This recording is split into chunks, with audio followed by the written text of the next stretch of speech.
bendiciendo. Eh, Hay temas que a veces es difícil tocar.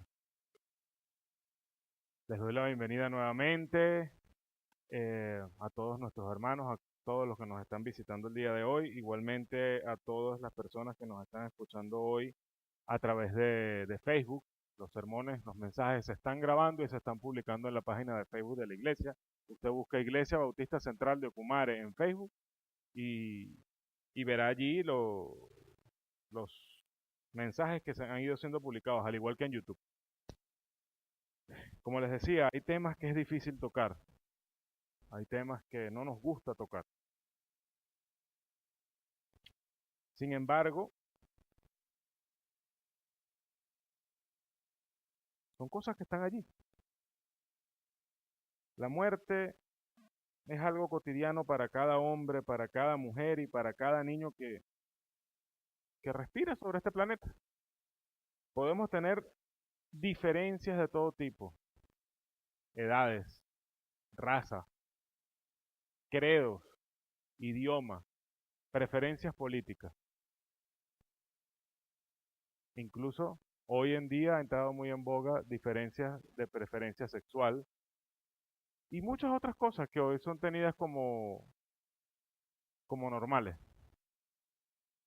Pero todos tenemos en común una sola cosa, y es que todos en algún momento vamos a morir.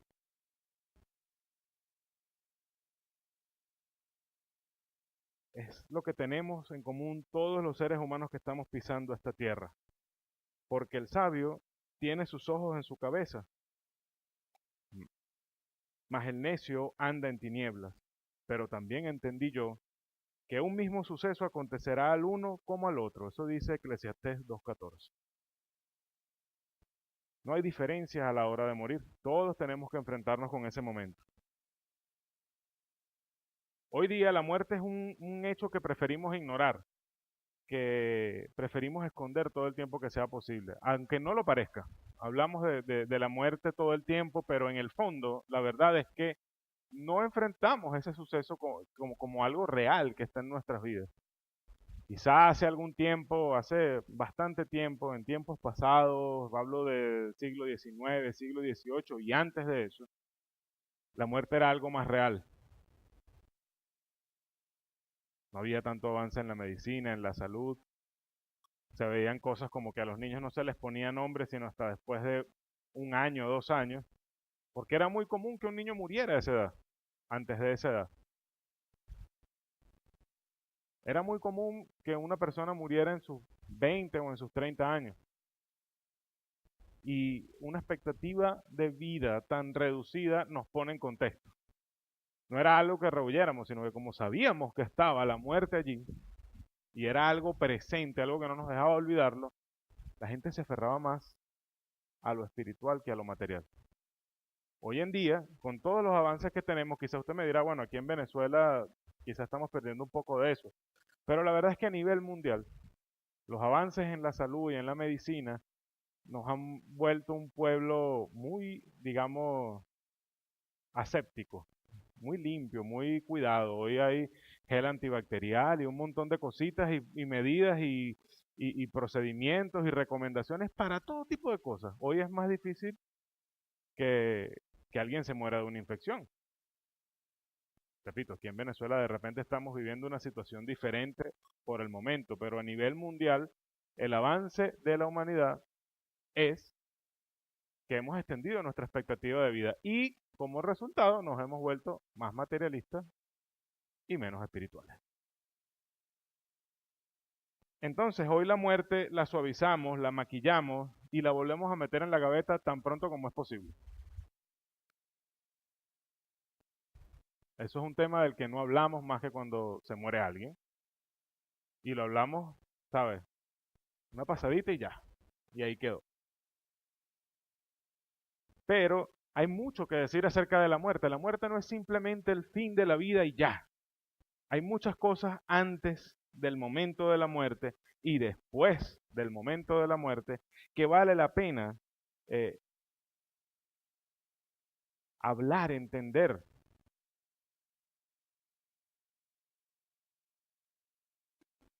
sea que estemos sanos o sea que estemos enfermos, sea que seamos jóvenes o que seamos de edad avanzada, tenemos que enfrentar una realidad. Los cuerpos de cada uno de nosotros hoy en día están muriendo, se degradan. Poco a poco, cada día estamos muriendo. No hay manera de escapar de eso. Las enfermedades, las heridas, los accidentes, incluso cosas que ni siquiera nos han afectado en toda nuestra vida, un día vienen a cobrar el precio que todo hombre tiene que pagar.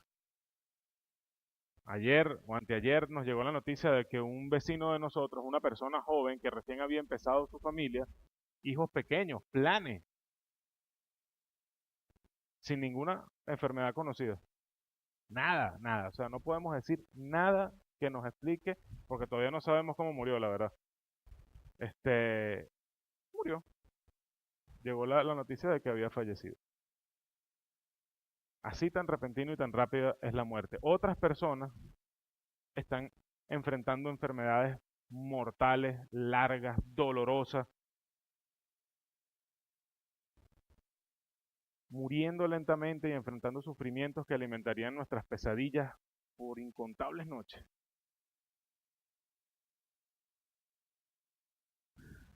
Muchas veces, y hablando de estas personas como por ejemplo nuestra hermana Neiris que enfrenta esa enfermedad tan fuerte, o por ejemplo la hermana, de, la esposa del hermano Guisone, ¿cómo que se llama? Evelyn, la hermana Evelyn, que ha enfrentado por años, inicialmente enfrentó esa enfermedad que tuvo en su columna y ahora enfrenta las consecuencias de esa enfermedad.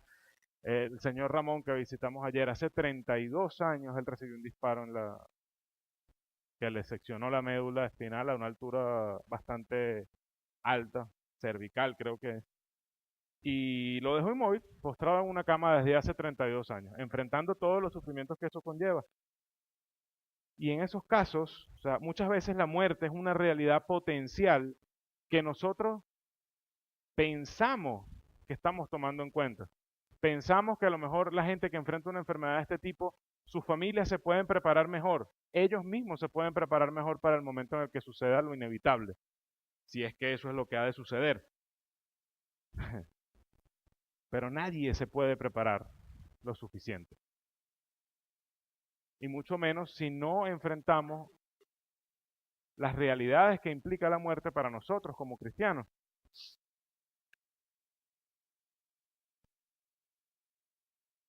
Debe ser, no sé, la certeza o la costumbre de tener la espada al cuello, lo que nos adormece un poquito, ¿no? A la realidad de que a cada vuelta del camino puede estar el fin, a cada vuelta del camino puede suceder algo que cambie la vida. El pastor siempre nos lo comenta, la vida cambia en un segundo. Pero inesperadamente hay momentos en los que la muerte se hace tangible, planta sus fríos pies en nuestros corazones y aprieta con sus manos el cuello de nosotros y nos dice, no soy intangible, no soy mentira, soy real, esto es lo que pasa. Y aparece vestida con la túnica y el vestido y la vestidura del sufrimiento. Es aterrador, es paralizante, es aplastante, es horrible encontrarse de frente con estas situaciones. Nuestro corazón desfallece. Y es en esos momentos en los que la muerte se hace cercana, donde queda muy clara la vanidad de nuestra obsesión por el control de todas las cosas. Nos damos cuenta que no controlamos nada. En esos momentos nos damos cuenta de que no podemos controlar ni la más mínima cosa de nuestras vidas. Todos ustedes saben, hemos estado orando hoy por nuestra hermana Neiris en repetidas ocasiones y su familia y muchos de nosotros pudimos estar con ellos y hemos tenido un encuentro brutal con la realidad de la muerte en la vida de nosotros, incluso siendo cristianos, con la realidad del sufrimiento. Y aunque no quiero que me malinterpreten, yo como cristiano, yo espero en mi Redentor, yo espero a mi Redentor y, y sé que no es el fin, mi corazón desfallece. El peso del sufrimiento de un ser amado nos aplasta, nos desarma, nos deja en asombro, nos desencaja la vida, nos hace pensar en Dios, nos hace pensar en su soberanía, en sus propósitos, nos hace cuestionarnos sus razones y nos hace clamar desconcertados por su consuelo y por su ayuda. A veces como cristianos actuamos como que o opinamos que un estoicismo piadoso, ¿saben lo que es el estoicismo? Aquellas personas que se mantienen siempre en un no hay extremos en sus sentimientos, ni están extremadamente tristes, ni extremadamente felices, ni extremadamente bien, ni extremadamente mal. Siempre están en un balance en sus sentimientos. Y parecemos pensar que esa es la respuesta que Dios espera de nosotros en medio del sufrimiento. Pero no nos olvidemos, nacimos de nuevo, ciertamente. Pero ese nuevo nacimiento no eliminó las emociones ni los sentimientos. Y a veces muchas de esas emociones y de esos sentimientos, la ira, la duda, el dolor, la angustia, son válidas. Entonces, como cristianos,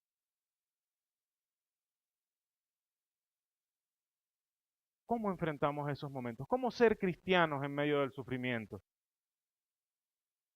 ¿Cómo mantenernos firmes, mostrar nuestra fe sin negar o enterrar las emociones que desgarran nuestro corazón en momentos como ese?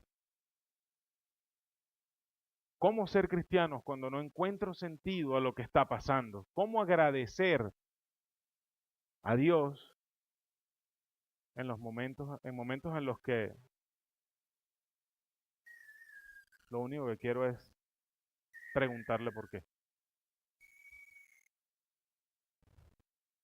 Y la verdad es que el sufrimiento es parte en mayor o menor medida de la vida cristiana. En el mundo tendréis aflicción, nos dijo el Señor en Juan 16:33.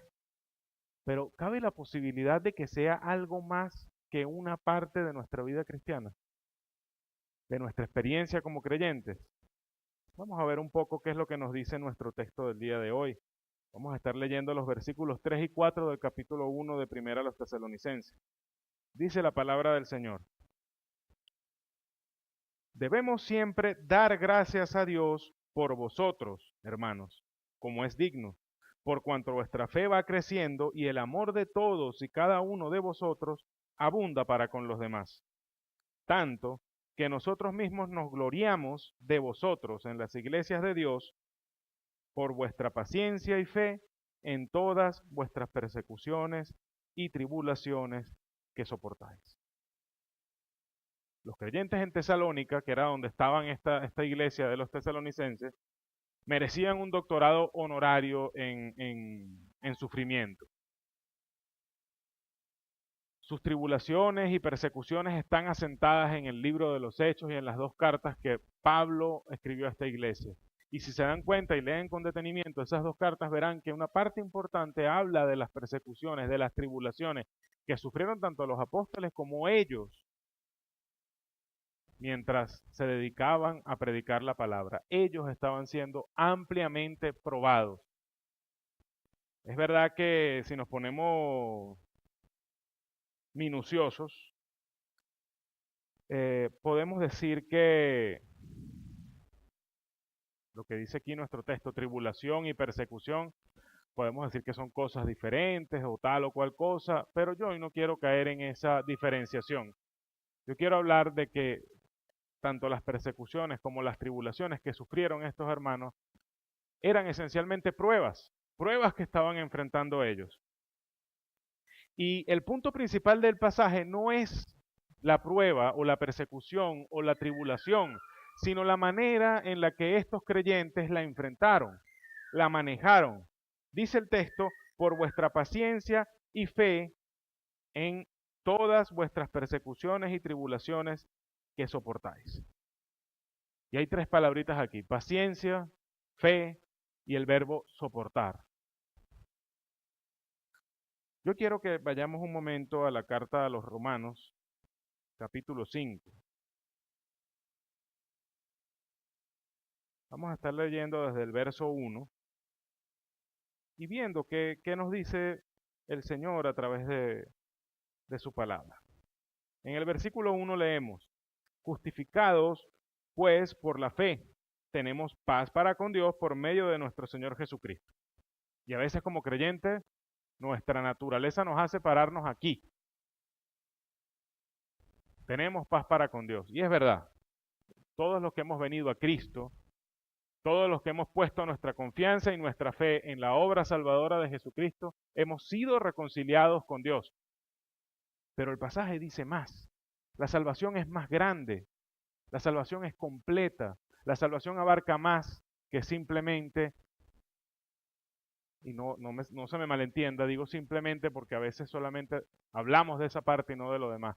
No es solamente la justificación, no es solamente que me perdonó mis pecados, sino que abarca toda la vida cristiana y abarca incluso la eternidad del creyente.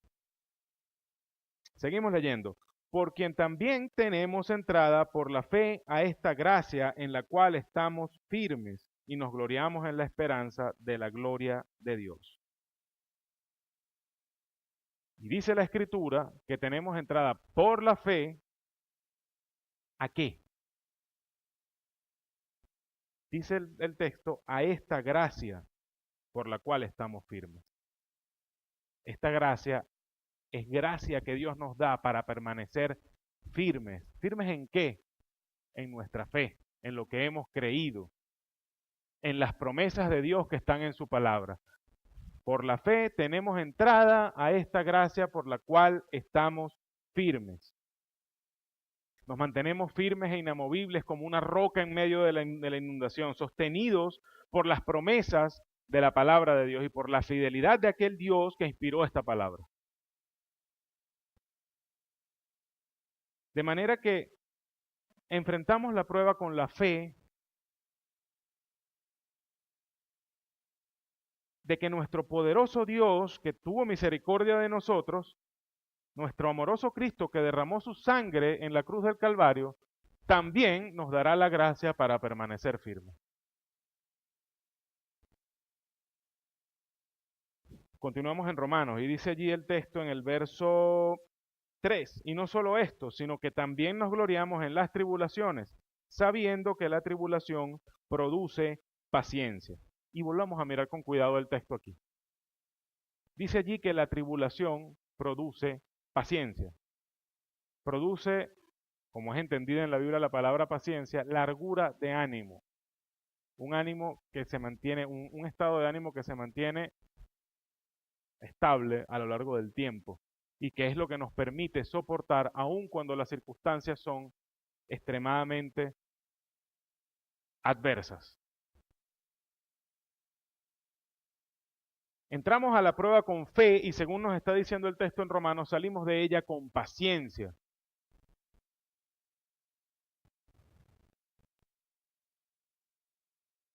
Si volvemos un momento a Tesalónica, donde vimos que Pablo agradecía o se gloriaba de la paciencia y la fe con que aquellos hermanos soportaban las tribulaciones y las persecuciones, ahora con lo que hemos leído en Romanos podemos entender un poco más todo esto, ¿no? Se gloria Pablo, se goza de cómo ellos soportan las pruebas entre las iglesias de Dios, todas aquellas iglesias donde Pablo estuvo viajando, caminando, predicando el Evangelio, formando líderes, fundando iglesias, allí se gloriaba de la paciencia y la fe con la que los tesalonicenses soportaban las pruebas. Pero ¿por qué se gloriaba o se gozaba de esto? Vamos a retroceder un poco en nuestro texto de los tesalonicenses. Estamos allí mismo en los versículos 3 y 4, ¿no? Solo que ahora subimos un poco. Y leemos desde el verso 3, donde dice, por cuanto vuestra fe va creciendo y el amor de todos y cada uno de vosotros abunda para con los demás, tanto que nosotros mismos nos gloriamos de vosotros en las iglesias de Dios, por vuestra paciencia y fe en todas vuestras tribulaciones que soportáis. Y la palabra clave aquí es la palabra tanto. Dice, tanto crece vuestra fe y tanto abunda vuestro amor que nosotros nos gloriamos de eso. ¿Y cuál es la medida que presentan estos apóstoles para sustentar su gozarse y su gloriarse en la fe y el amor de estos hermanos? Pues la paciencia y la fe con la que han soportado tribulaciones y persecuciones. Entonces,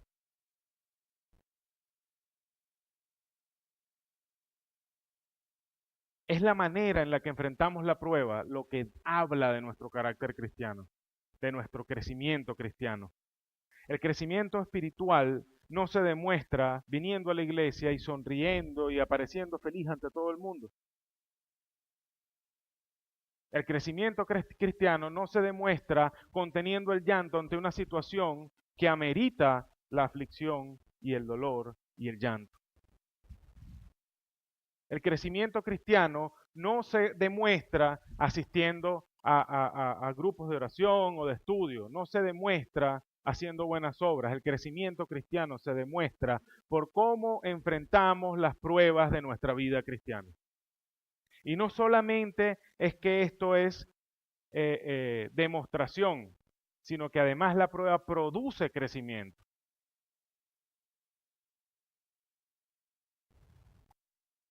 Hace rato hablaba con el pastor en la oficina y él me contaba que hablando con Moisés le decía que es como cuando vas a enfrentar el examen final ya para graduarte de la carrera.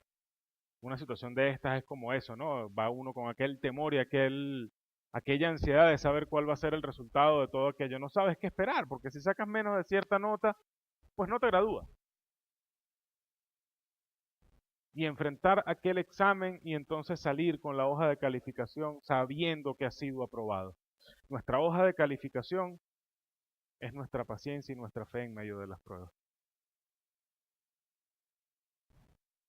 Entonces, como les decía, no es solo evidencia del crecimiento espiritual, sino que también lo produce. En nuestro texto leemos que Pablo les dice a ellos, a los tesalonicenses, vuestra fe va creciendo. Y la palabra aquí, en el lenguaje original, habla de un crecimiento exuberante, más allá de los límites ordinarios de crecimiento. Además, la palabra también dice que no es que nosotros hagamos crecer nuestra fe, sino que la fe va creciendo. Además habla de una acción que es actual, es presente y es continua, continúa creciendo, no estaban estancados, no estaban detenidos en su crecimiento. Hace recordar, algún comentarista decía que hace pensar en un crecimiento interno, orgánico, como el de un árbol. Y al leer eso, no dejaba de pensar cuando el Señor decía en Lucas 17:6, si tuvieres fe como un grano de mostaza, y recordar también, cuando cuando daba la parábola de la semilla de mostaza, que decía, es la más pequeña de todas las semillas, pero cuando ha crecido, es la mayor de las hortalizas y se hace árbol. Y el Señor se refería a la fe en términos de un grano de mostaza. Es ese crecimiento, ese tipo de crecimiento como el de un árbol,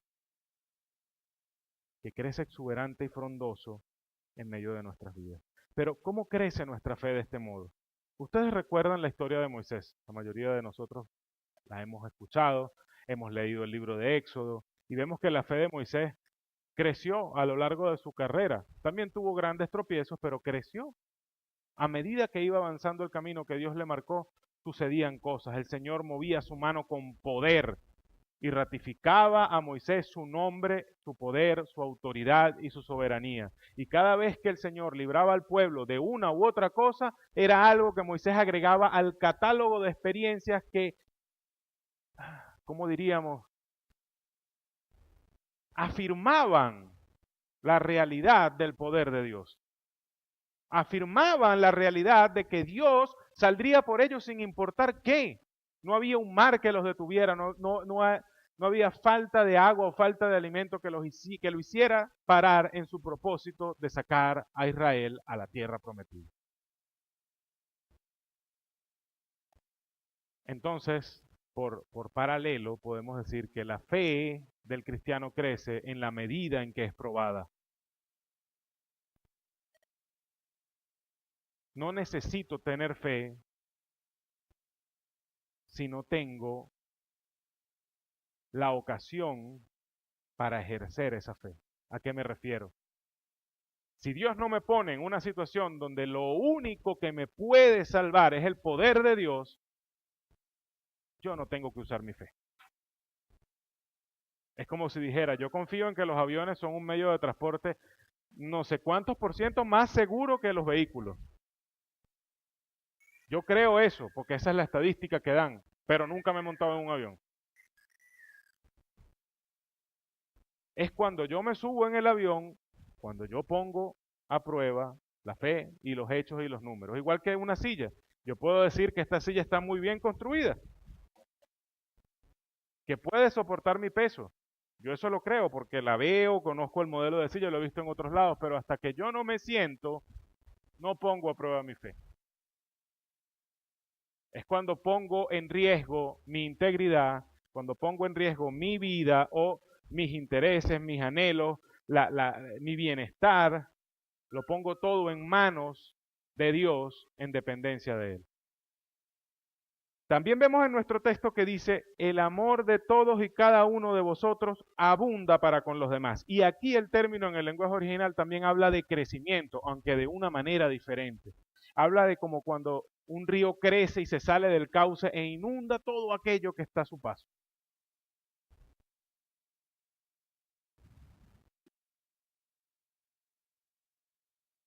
Las palabras todos y cada uno refuerzan esta idea, porque fíjense que cuando dice, habla de la fe, dice vuestra fe, pero cuando habla del amor dice y el amor de todos y cada uno de vosotros. Y no dejo de pensar en el verso en Romanos 8 que dice, por cuanto el amor de Dios ha sido derramado en nuestros corazones. Y pienso en el amor derramándose en un corazón y desbordándose de corazón en toda la iglesia.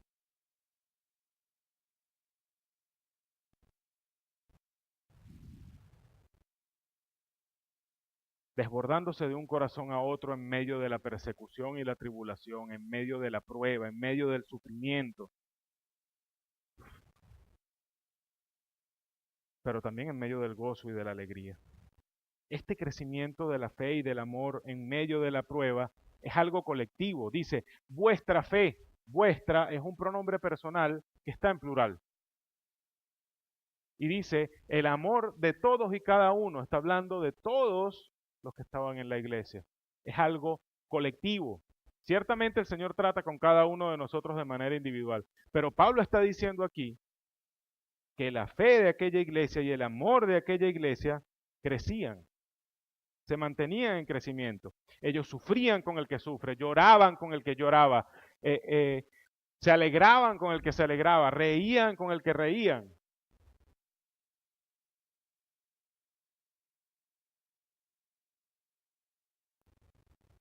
Caemos en un cliché y no digo que no sea verdad lo que voy a decir, ¿no?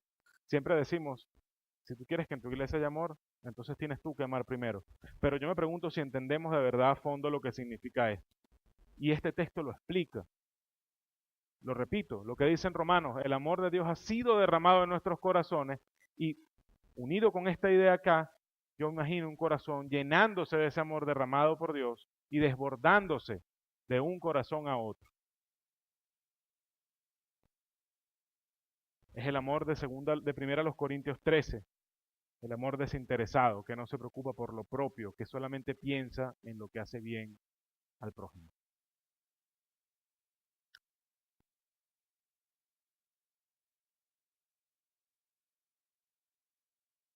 Yo digo, mientras preparaba todo este sermón, decía, yo no quiero que mi fe crezca, yo quiero que nuestra fe crezca. Yo no quiero que mi amor abunde, yo quiero que nuestro amor abunde. Y es mi petición al Señor constantemente. La iglesia es un cuerpo, ya lo hemos dicho en otras ocasiones, el énfasis de este año ha sido la unidad de la iglesia. El hermano lo decía hoy en su oración, el hermano Gerrel, antes de iniciar el servicio, somos un cuerpo, nos duele cuando cualquier parte de nuestro cuerpo es tocada, cortada, dañada de algún modo. ¿No me creen? Hace un mes yo me torcí el tobillo, un mes o algo más. Todavía hoy No le voy a decir que el pie malo no me molesta, pero me molesta a veces incluso más la pierna buena. Porque tuvo la carga durante 21 días, un mes, de llevar todo lo que no podía llevar esta pierna. Me dolía el tobillo y aún todavía hoy se me acalambra la pantorrilla o el muslo. A veces hasta la cadera me puede llegar a doler. Y el tiempo que estuve con muletas, bueno, todo ese tiempo lo sufrieron mis dos bracitos. Y todavía hoy tengo algunos dolores en las muñecas por el peso que tenía que colocar allí. La iglesia debe dolerse, debe sufrir con el que está sufriendo. Allí es donde es colectivo nuestro amor y nuestra fe. Hoy hablamos nuevamente de nuestra hermana Neyri y pareciera, no sé, que pudiera parecerle a alguien que solo hablamos en estos casos, de estas situaciones. Pero yo estoy pensando en los sufrimientos de todos y cada uno de nosotros. Yo sé que mi hermana Carmen Julia ha estado enfrentando algunos problemas de salud. Yo sé que ¿ah? La hermana Evelyn está esperando una operación de columna y no es la primera vez que se enfrenta con esto. ¿Mm? El hermano Gilberto, tantos años enfrentando su problema en la próstata y aún las consecuencias de esa operación lo molestan. Y así muchos de nosotros. Y también pienso en muchos hermanos que han tenido alegrías grandes y cosas por las cuales nos deberíamos gozar todos. Nuestra iglesia es un cuerpo. Debemos llorar con el que llora y reír con el que ríe. No estamos diseñados para sufrir solos. Definitivamente no estamos diseñados para eso como cristianos. Ahora, siguiendo nuestro pasaje, retrocedamos a la primera frase donde dice, debemos siempre dar gracias a Dios por vosotros, hermanos, como es digno. Y ahí se descuelga hablando de la fe que crece, del amor que abunda, de la paciencia y la fe en las tribulaciones. Pero dice, debemos siempre dar gracias a Dios por vosotros. Y aquí me encuentro otra vez con un cliché. Y repito, no uso la palabra cliché porque no sea cierto lo que decimos, pero me pregunto si todos entendemos lo que quiere decir dar gracias a Dios por todo o en todo.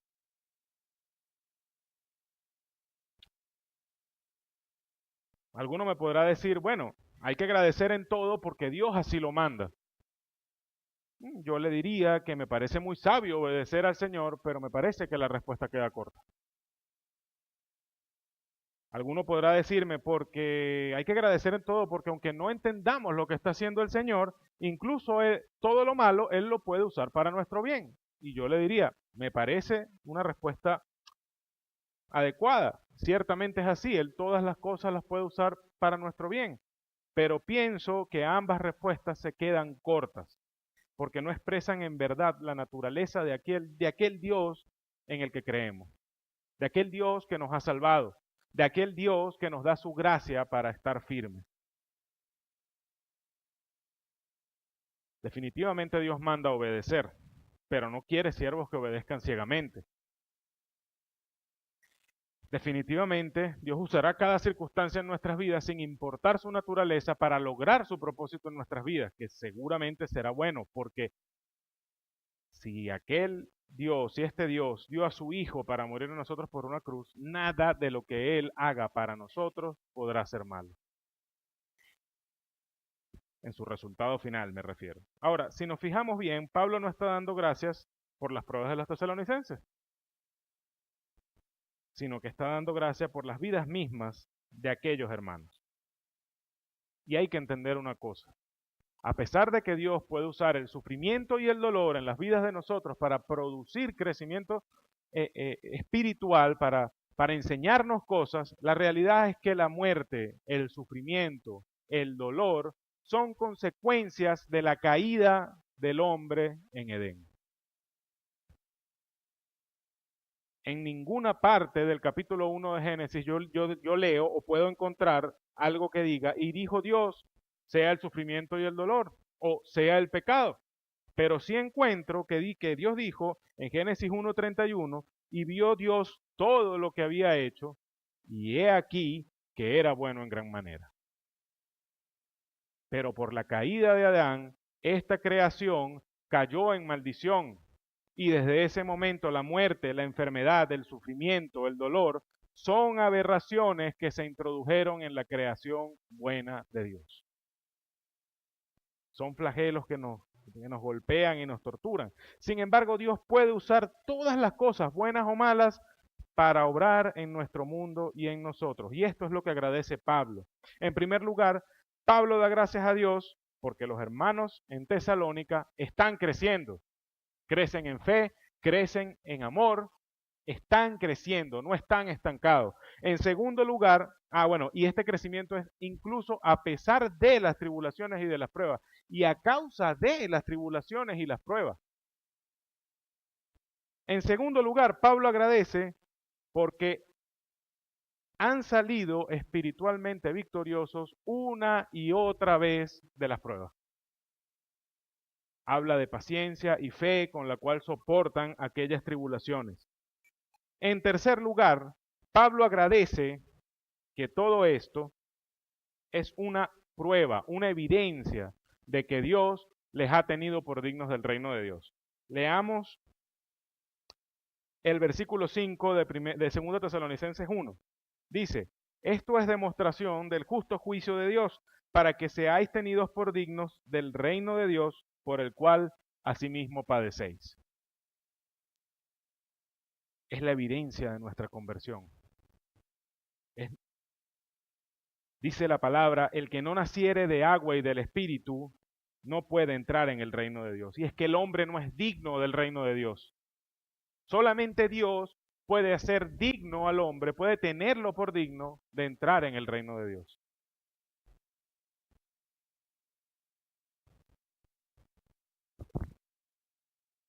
Muchas veces he escuchado de algunos hermanos, creo que no de esta congregación, pero sí algunos hermanos que he conocido, un cristiano que no es probado, un cristiano que no sufre, no es realmente un cristiano.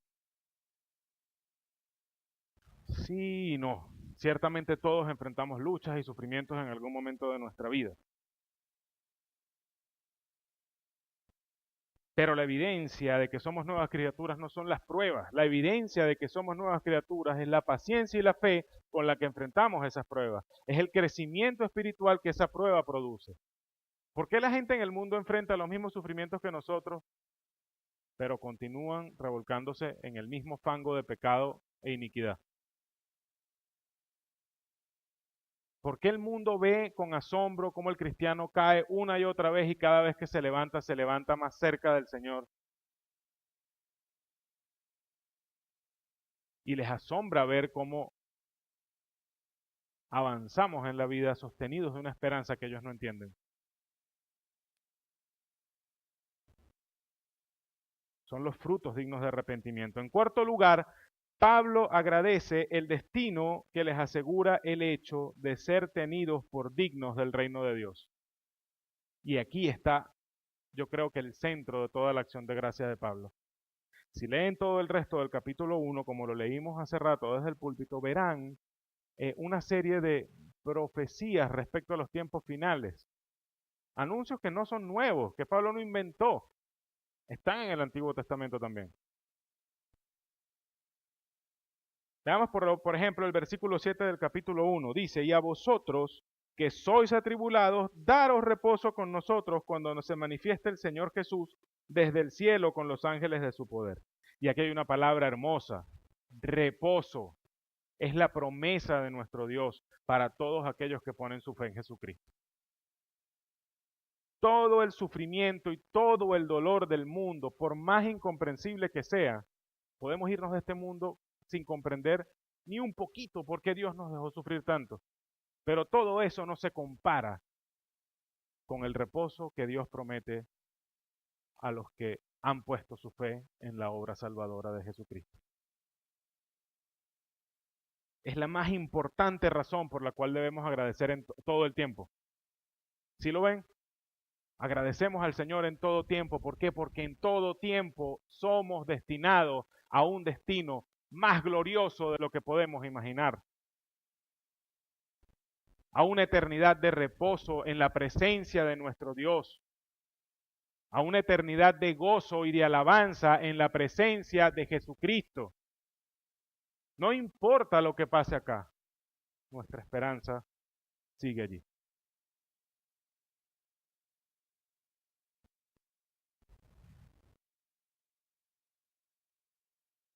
Ninguna enfermedad, ninguna agonía en este mundo podrá compararse jamás con nuestro destino eterno.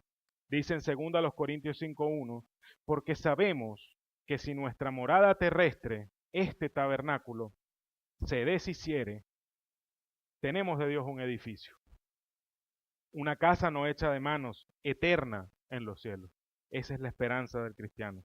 Un día Dios desterrará para siempre al pecado, la muerte, el sufrimiento, el dolor y el llanto de la nueva creación. Todos aquellos que hayan lavado sus ropas en la sangre del Cordero, verán ese día cuando enjugará a Dios toda lágrima de los ojos de ellos y ya no habrá muerte, ni habrá más llanto, ni clamor, ni dolor, porque las primeras cosas pasaron. Apocalipsis 21:4. Qué hermoso. Toda lágrima de los ojos de ellos será enjugada por Dios. Ya no habrá muerte, no habrá más llanto, no habrá clamor, no habrá más dolor, porque las primeras cosas pasaron. Cuando ponemos nuestros sufrimientos, por grandes, penosos y prolongados que sean, en contraste con esta gloriosísima y excelentísima promesa, pierden relevancia. No digo que nuestra respuesta emocional pierda validez. El sufrimiento provoca dolor, el dolor provoca angustia. Nuestro mismo Señor se enfrentó con el dolor que produce la muerte cuando su amigo Lázaro murió. Y normalmente leemos en Juan 11, y es que nuestras traducciones a veces no nos ayudan mucho.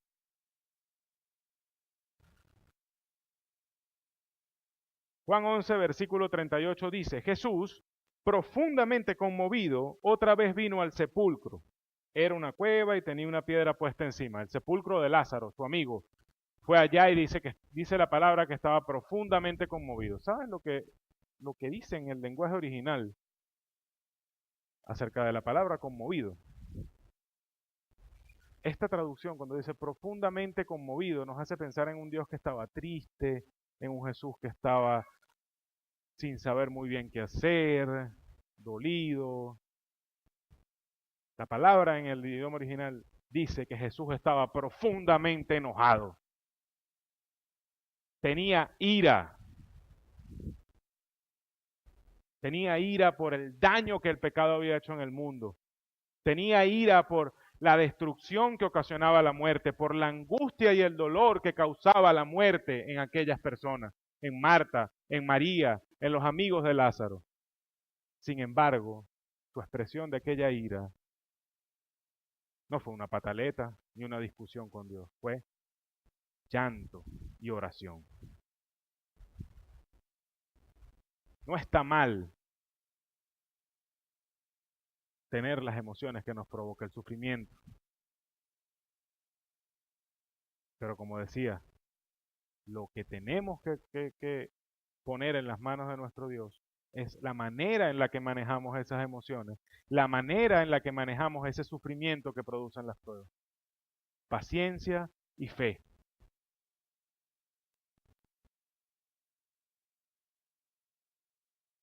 Y volvemos a la promesa. Con esa promesa de reposo eterno, podemos decir junto con Job, yo sé que mi Redentor vive.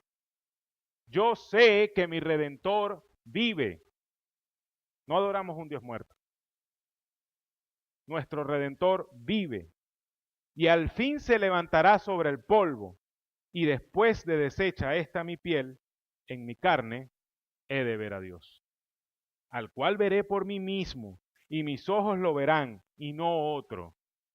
Esa es la esperanza del cristiano. Después de deshecha esta mi piel, yo mismo en mi carne veré a Dios. Por más destrozados que resulten nuestros cuerpos en esta vida, Dios nos va a dar un cuerpo perfecto, glorioso, que no enfermará, que no sufrirá dolor, que no morirá. Y veremos a Dios. Quizá hoy el que no cree me preguntará, ¿cómo puedes estar seguro? Yo le respondo, porque Dios así lo dice en su palabra. No puedo responder otra cosa. Dios así lo dice en su palabra. Quizá el universalista, el que cree que toda la humanidad somos hijos de Dios, me diga exactamente eso. Todos somos hijos de Dios y todos estaremos en su presencia un día. Y yo le respondo, más a todos los que le recibieron, a los que creen en su nombre, les dio potestad de ser hechos hijos de Dios. No todos los hombres son hijos de Dios. Todo el que cree, el que se arrepiente de sus pecados, el que pone su fe en la obra redentora de Cristo, es hijo de Dios. Por lo tanto, no todo hombre tiene derecho a esta esperanza. Todo aquel que no ha creído en Cristo no es hijo de Dios, es hijo de ira. Ojalá Dios me diera el poder de abrir una pequeña ventanita por donde pudiera verse la extensa y candente superficie del lago de fuego, por la que pudiera oírse los gritos, el clamor desesperado de toda la gente que rechazó el Evangelio y está clamando perdón a un Dios que rechazaron durante la vida. Ojalá Dios me pudiera permitir que yo les hiciera sentir a ustedes, aunque sea 5 segundos, del sufrimiento que están pasando esas personas hoy. Del sufrimiento, un sufrimiento que es eterno. Experimentar cómo la carne de estas personas es destruida por una llama que no se apaga, devorada por un gusano que no muere, sin fin. Se queman, pero no se consumen. No sé si entendemos la palabra eternidad. Quizá aquel que no cree las palabras que estoy predicando pensará, después de la muerte solo la tumba, o después de la muerte todos descansaremos. ¡Qué ironía! Qué ironía que pases una vida sufriendo todo lo que se sufre en esta vida, confiado en una mentira, en que después de que mueras no abrirás los ojos, y resulte finalmente cuando mueras abras los ojos en el lugar de condenación. Y te des cuenta que después de una vida de sufrimiento todavía te espera una eternidad más espantosa. Pero el camino que Dios ha determinado para que los hombres crean en el Evangelio es la predicación de su palabra. Y lo que puedo decirte es que la única manera de acceder a esa esperanza, a la esperanza de un reposo eterno, es Cristo.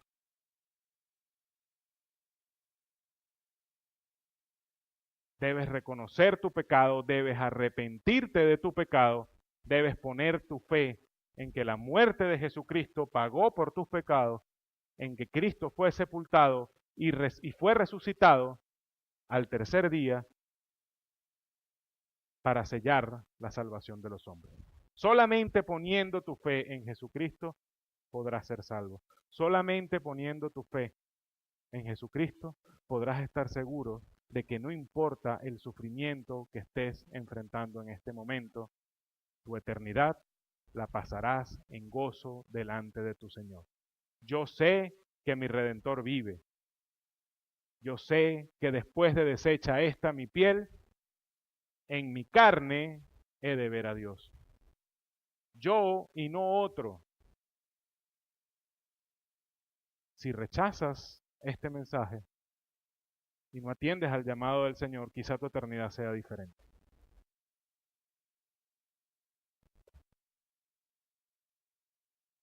Quizá quieras hoy pensar un poco en por qué personas que somos tan iguales a ti en lo externo, muchos de nosotros podemos soportar tanto sufrimiento sin ver mermada nuestra fe en el Señor. Aunque lloremos, estamos enteros. Aunque suframos, no estamos desesperados. Aunque con dolores, con angustias, nos mantenemos firmes. No te preguntas por qué.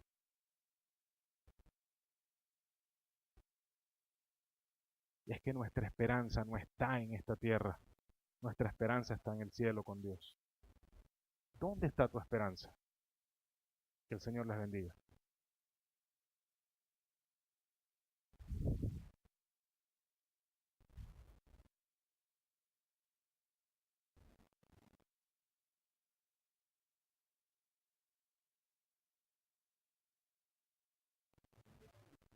Por su palabra. Hay un himno que dice que sin Cristo no tengo nada, sin Cristo yo nada soy.